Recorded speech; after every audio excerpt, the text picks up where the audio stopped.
Nobody did their diligence to check it out. They just dug a hole. That's not right. Imagine you buy the burial plots next to your family to ensure you'll be together for eternity, only to go for a visit one day and find someone else has been buried in your spot. It happened to a Fairport couple at a local cemetery. And when they didn't get any answers as to how it happened, they called News10NBC. Ellen Teachman's parents met at a wedding back in the 1950s. One of his friends said, I got a girl for you. And okay, and then 4 months later, they were married. After decades of raising a family and living life to the fullest, the Teachmans knew they'd need to make final arrangements. So they bought burial plots at the Britton Road Cemetery off of Lake Avenue. They've had those plots for many, many years. After they passed, their daughter Ellen and her husband Jay decided they wanted to be buried here too. I think as you get older, your parents mean more to you. In 2018, they paid $1,200 for the 2 plots directly in front of Nathan and Alice Teachman. 101 and 102 are free, and they're yours. We send a check. You would be buried in front of your parents. I go in front of my mother, and my husband goes in front of my father. Here's the map that Ellen was provided, showing her husband Jay in plot 101 and herself in plot 102. All was well until a few years later when they came for a visit. And he said, no, come and see. And it was a brand new grave. The tombstone wasn't up, just the little gold marker was there. Someone else had been laid to rest in front of Ellen's parents. Big mistake. Huge, because we have paperwork. We paid for our plots. So she called, but by then the local independent order of Oddfellows, which sold her the plots, had dissolved. There's still an administrator here, though, and a cemetery association, so she was hoping to get the situation resolved before the headstone was placed. But that didn't happen. That's not right. Nobody did their diligence to check it out. They just dug a hole. I took the map and Ellen's concerns to the president of the Britton Road Cemetery Association. He wanted to start by making sure I knew it wasn't their fault.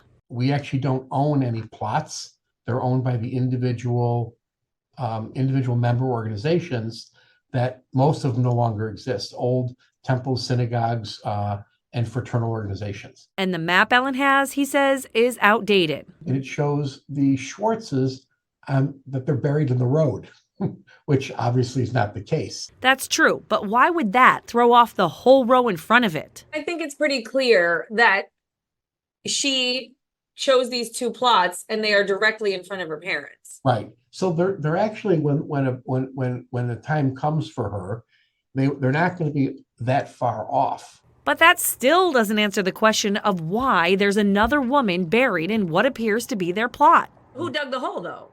And based on what map? Because this map would seem to indicate that she's a little far over.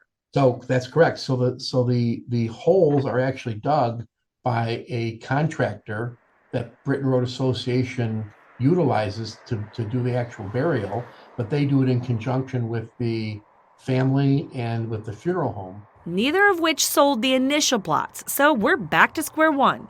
You'd have to go back to the Gideon Lodge or the Oddfellows to see who sold lots they shouldn't have sold. Because where do you go back to? That they've dissolved, right? That's the problem. I contacted the family of the woman who is buried in the plot. It turns out her brother was friends with Ellen's dad and had no idea there was even an issue. He tells me he'd be okay with moving her. And I know there was conversation of exhuming Mrs. Babin, and that's the problem in a Jewish cemetery. It's very, very difficult to do because the body's buried in a pine box. There's no embalming, and by now it's pretty much all disintegrated. Plus, you have to get sign off on all the family members and whatnot, and it's also very expensive to do. So now what? How do we ensure something like this doesn't happen with other people? In the spring, maybe all the parties go out there and we physically do a layout. So in the spring, both families, the association and the administrator will go out there and decide the best way to proceed. We, of course, will keep you posted. But let's broaden this out a bit. If you have plots you bought from a church or organization that is no longer, how can you assure you'll actually be buried in the right place? Check to see who maintains the cemetery now and whether the map it has matches yours. And in many cases, the State Division of Cemeteries has some oversight. Ellen is going to file a formal complaint with them, which will trigger an investigation into whether there is any violation or statute or regulations, anything that has been violated here, but quite the story, Oh Indiana. man, Wow. Jen, this is a mess. I can't imagine if this is the first time something like this has happened, but it's got to be unusual, right? It is. And in most of the other cases I could find, the bodies have been moved.